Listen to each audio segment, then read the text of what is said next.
There's no viewers, nonsense. Ancient Aliens is going strong. There's season 5, and yeah, so it's all good.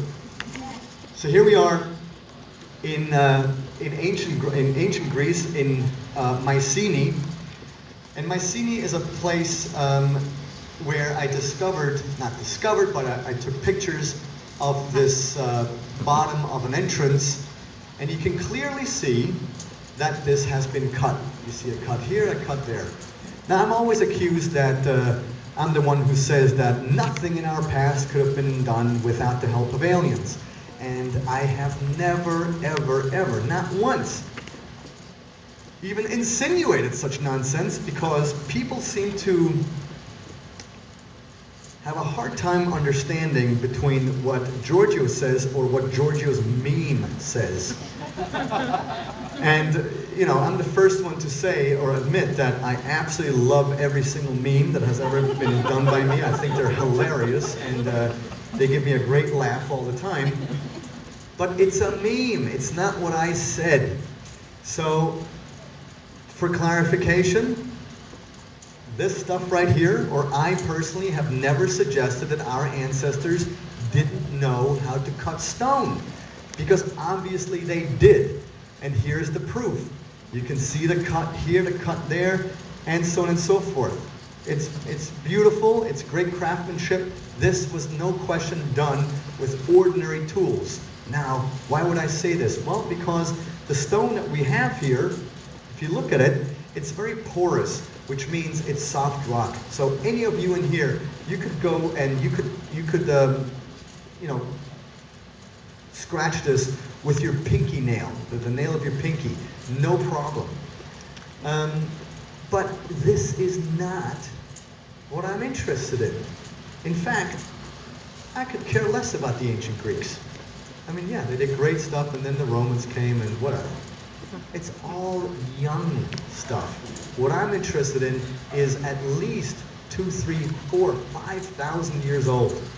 And so this right here, this is the stuff that I'm interested in. And when you listen to the debunkers, they always talk about, you know, stuff like this. Oh, he says the ancients didn't know how to cut stone. Well, no, not true. Because obviously we knew how to do this stuff. However, I'm referring to more ancient stuff. This here is the Temple of the Sun, or the Gate of the Sun in Tiwanaku in Bolivia. We are in the highlands of Bolivia, on the border between Bolivia, like I said, and Peru, right next to Lake Titicaca. Lake Titicaca is the highest navigable lake in the world, at an altitude of almost 12,600 feet. So we're talking very, very high up there. The air is very thin, it's rarefied. Any activity you do, after 5 minutes, you'll be huffing and you'll be puffing, you'll be sweating. It's absolutely uncomfortable, so please exercise before you go there or you will fall over. I have seen it on different occasions. It's absolutely nuts. Every day, is the temple of the Gate of the Sun, the Gate of the Moon right here, and every day you have dozens upon dozens of tourists who arrive in big buses, and they're full with cameras. They get out there, they take photographs, they look around in wonder, But nobody of these tourists or of the guides who are there will tell you, unless you ask them, to show you an even more monumental site than this, and that is my favorite place in the world, Pumapunku. Thank you. Now, Pumapunku is, and one person earlier asked me whether or not I've been to all these places, and the stuff that I've shown you tonight, these are all my pictures, except for the pictures of the Barabar caves that I will show you later. Those have been sent to me, but everything else, they're mine. So this place, compared to everything that I've been to, is by far the most inexplicable place I've ever seen. And that is, we've got stones, platforms, blocks that weigh, on average, 65 metric tons. 6-5. 1 metric ton equals 2,200 pounds. So you do the math. These blocks are strewn about as if some giant cataclysm at some point ripped the whole thing apart, or somebody actually moved the things into this place so that whatever was there in the past, whoever came next, they didn't want them to utilize this place for their own usage. Now what I find fascinating here is the stories behind it, because according to mainstream archaeology, the Aymara Indians built this place. The Aymara Indians are still the same indigenous population that still lives there today. And I'm sure that most of you are familiar with them, because on some programs on the Travel Channel or Discovery or wherever, they're the people who have built these ships made out of wood and straw that float about Lake Titicaca. In fact, they're floating hotels. So if you've never been there, and I wish, or I suggest you put it on your bucket list to go for a couple of days to Pumapunku, but also to spend a few days on these floating hotels on Lake Titicaca. It's one of the most enchanting things you'll ever do in your life. And that also will give you the opportunity to talk to these people who have been there since times immemorial. And then you can ask them, tell me about your history here. How did this all come about? And they will tell you that this place, Pumapunku, was already in ruins when they stumbled upon the scene. And so, what does mainstream archaeology say? Mainstream archaeology says that the Aymara built Pumapunku. And the Aymara themselves are saying, no, it wasn't us.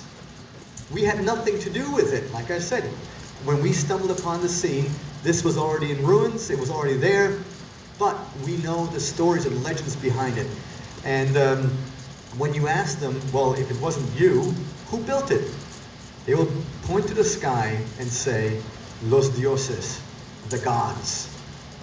And here we are, looking or listening to these stories and saying that the Aymara themselves, the indigenous population of that place, that they themselves don't know what we're talking about.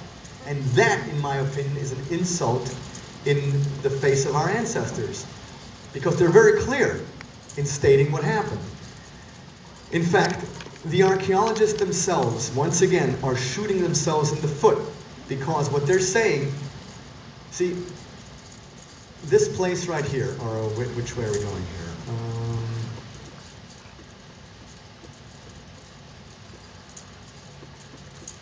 Tiwanaku, which is 250 yards away from this place, from Pumapunku, the archaeologists have written, and I kid you not, thousands and thousands of books exist, worldwide of course, about this place, Tiwanaku.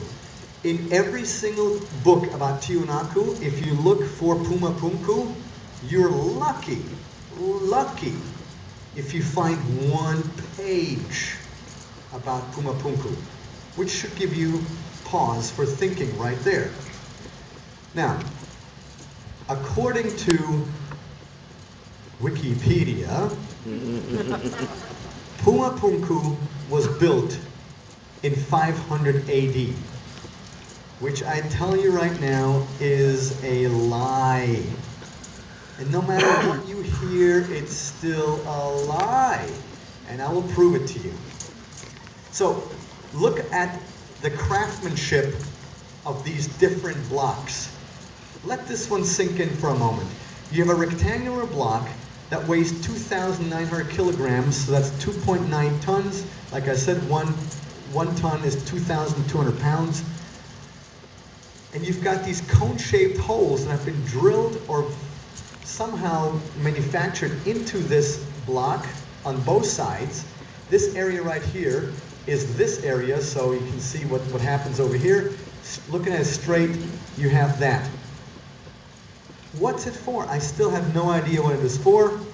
The blocks here are diorite, it's igneous rock, lava rock, which means on a Mohs scale from 1 to 10 of which is a scale of hardness of rock, or a scale of density in rock, going from 1 to 10, this here is between a 6 and a 7.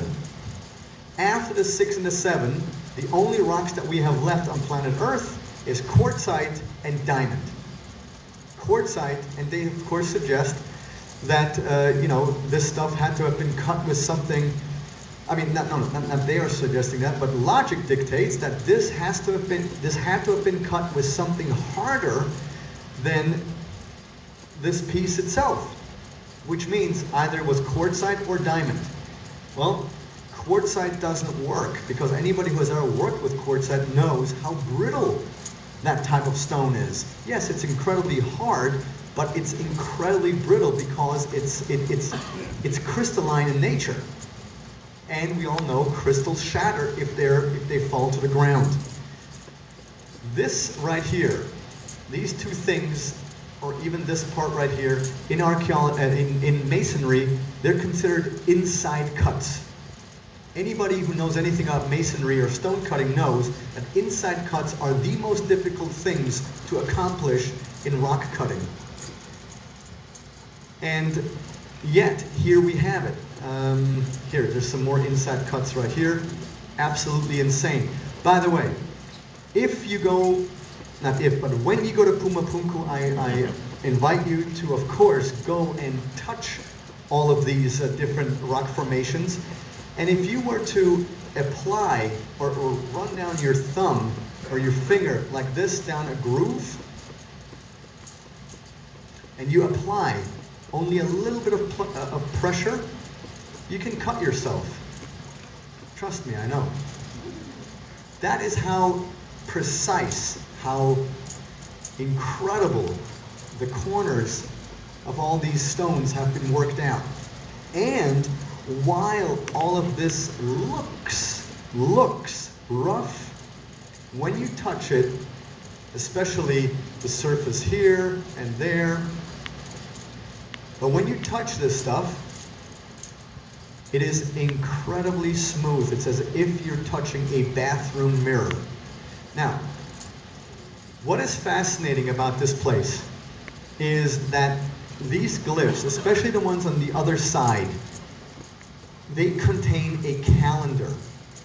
And at the turn of the last 2 centuries ago, the calendar was cracked or translated into what they think how far back this place dates.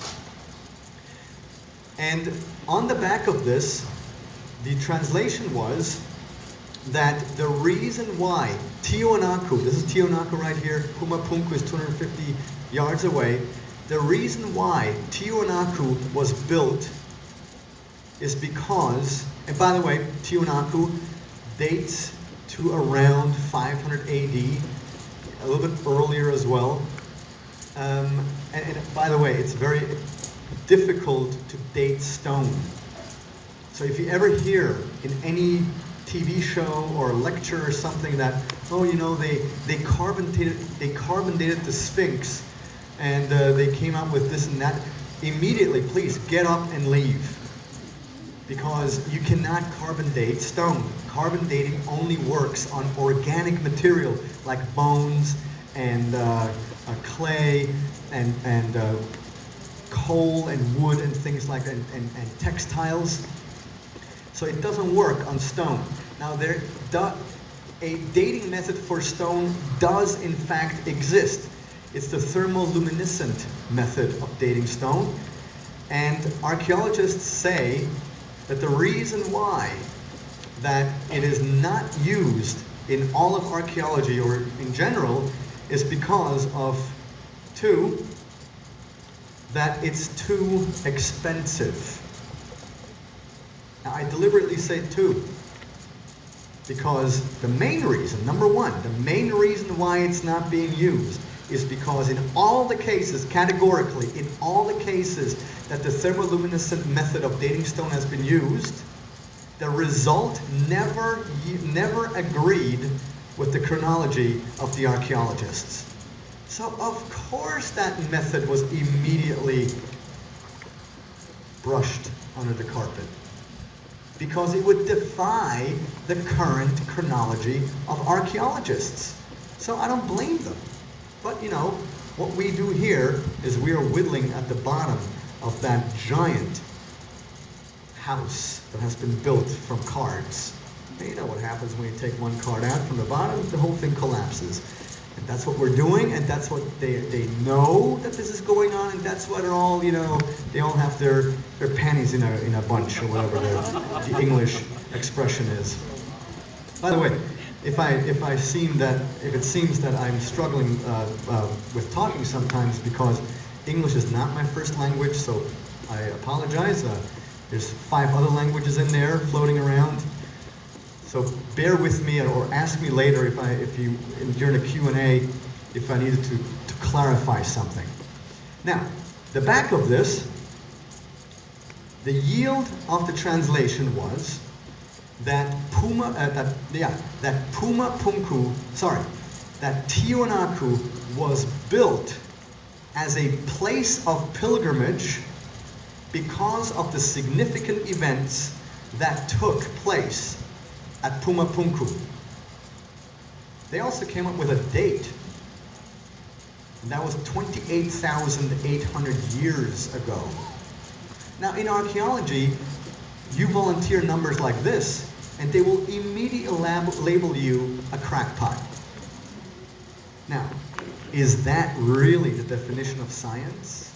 I don't think so. I thought that science was something malleable, something that changes over time, something where we can ask questions. And if the answers happen to be uncomfortable, then so be it, because science is still science.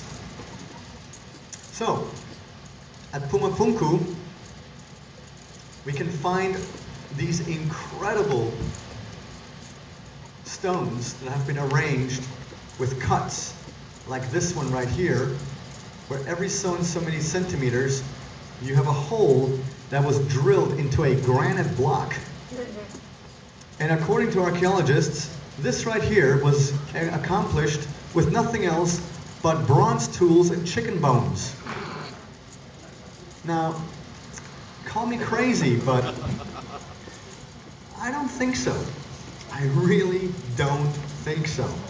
And, you know, it's stuff like this that the archaeologists, the archaeologists, I don't have much of a, you know, I love them because I couldn't do what I do if they wouldn't give me data.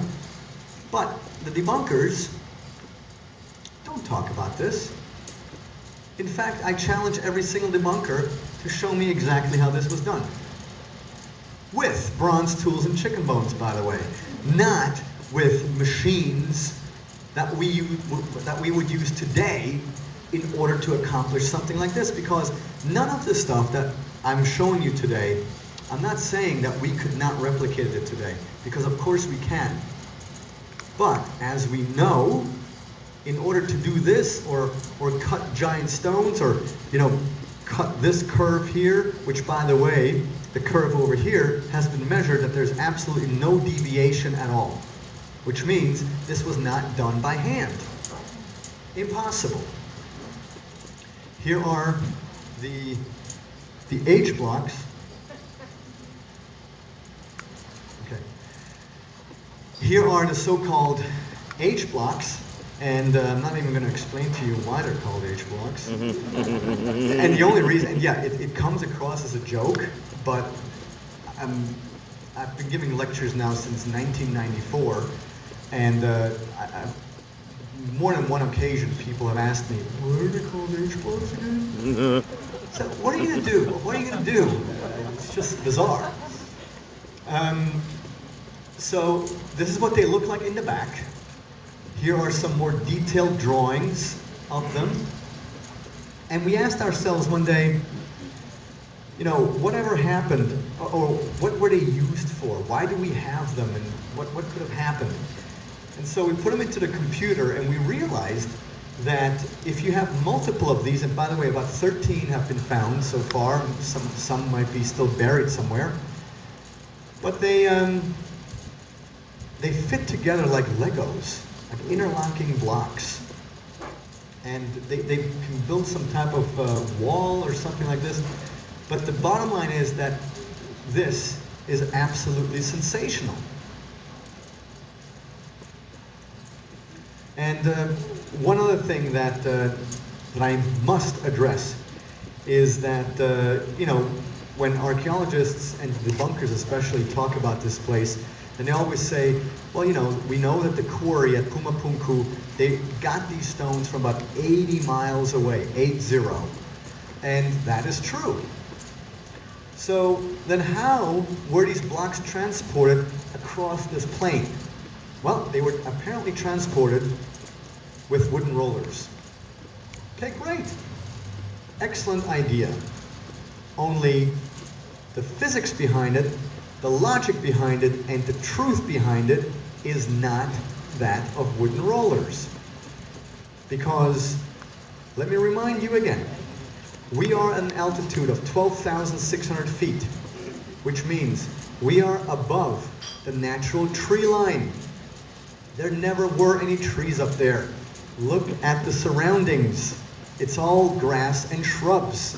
So no wooden rollers ever exist, or no trees ever, big trunk trees ever existed up there with which they could cut down the forest and then use those trunks as wooden rollers.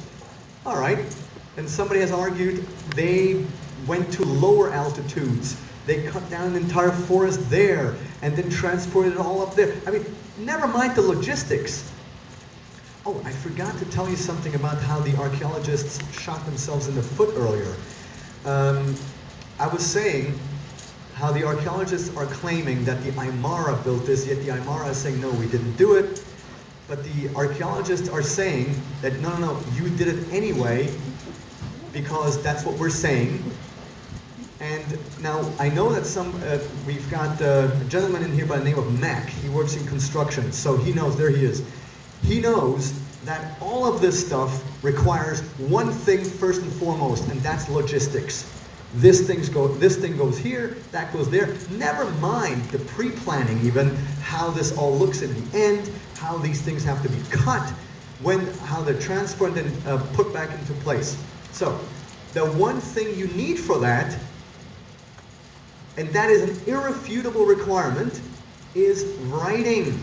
You need to have at least a piece of paper or I don't care, a stone tablet. Who cares? It doesn't matter. Well, in the same breath, the archaeologists are saying the Aymara built this, but we also know they had no writing. You can't have it both ways. Right there, their argument falls flat and the discussion is over. Okay, so now to return back to this about the wooden rollers, let's just hypothetically assume that they did go to a lower altitude to cut down an entire forest and then bring everything up there. Like I said earlier, the logistics, the planning, the craziness. Okay, great. But again, with all these mainstream answers, we're a very funny society. Not the people in here, of course. Don't ever think I'm addressing you. I'm addressing the whole rest of this crazy planet. We receive an answer by university professors, and then we're like, yes, okay. And we're taking it all in, and of course it has to be true. Wooden rollers, of course, yeah. Wooden rollers, sure. You know what happens when you put a 5-ton block on a wooden roller? This. That is what happens to a wooden roller when you put a 5-ton block on it. At Pumapunku, the blocks are 65 tons on average. Later, in a few slides, I will show you blocks that are close to 1,200 tons. So just absolutely, please, forget it with your stupid wooden rollers. And not only wooden rollers, yeah, but they pulled these wooden rollers with nothing else but dental floss. Because, I mean,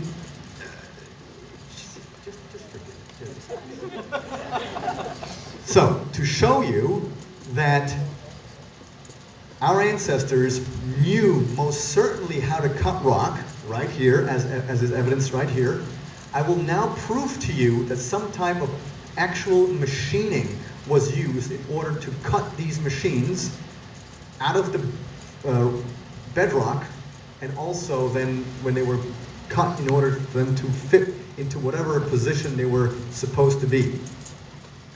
Here we are at the back entrance in Ollantaytambo, which is in Peru. And it's close to Cusco. And this is considered the Temple of the Condor. And I was saying that to you earlier. It's so bizarre to me that everything in archaeology that we have discovered, everything is a goddamn temple. Everything. It would be the same thing as if 5,000 years from now, they will uncover the Mall of America, and the archaeologists will say, well, obviously it was a temple. All right, fine, it was a temple of consumption, but it wasn't a real temple in that sense. They will uncover the Howling Wolf, a temple. Yeah, a temple to beer, but not a temple in that sense. Even though I do feel like we are in a temple right now with my overlord Ryan, and you know, this whole now, but you can tell that this is not a temple, it's a quarry, because these blocks have been cut out. Now, this is another picture I want you to sink in, because what we have here is a physical impossibility. You can clearly see that 2 blocks have been removed, top and bottom. So, the top one, let's assume they had some type of blade technology with which to cut out the stone. You lower a blade in here, you insert a blade here, you insert a blade here, and then you lower a blade down the back, and that's how you remove that block. Okay, great. Now let's use that same principle on the bottom block. You insert a blade here, you insert a blade there, there, and there. And then what? Because as you can tell, this bridge is solid. So there is no way that a blade could have been lowered in the back. And as if somebody wanted to fuck with our minds, they put the block from below right next to it. And there's absolutely no loss in material around the perimeter of that block. Now what we have here is something that I to this day cannot explain away. And I'm not going to stand here and tell you how it was done, because I would be lying to you. I have no idea. And I'm very, very, very comfortable to tell you that, because any other explanation, especially, well, maybe they had lasers, is not true either, and I will prove that to you in a second. Because the whole laser thing is just driving me insane, because no lasers were used. This is not Star Wars, unfortunately. But if you can see, like I showed you earlier, this obviously was some type of a quarry.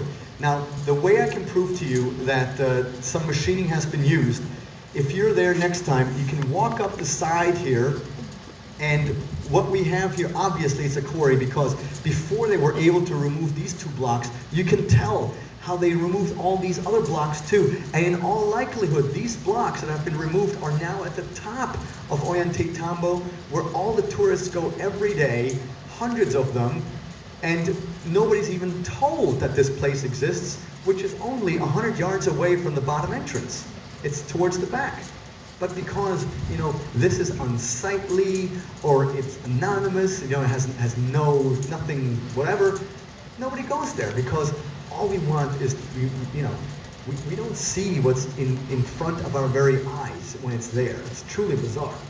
So, if you want to go, I mean, you can go up on the side, and you look around, and there are all these blocks, these monoliths that have just been left behind, as if construction stopped within the hour and everybody just disappeared. It's as if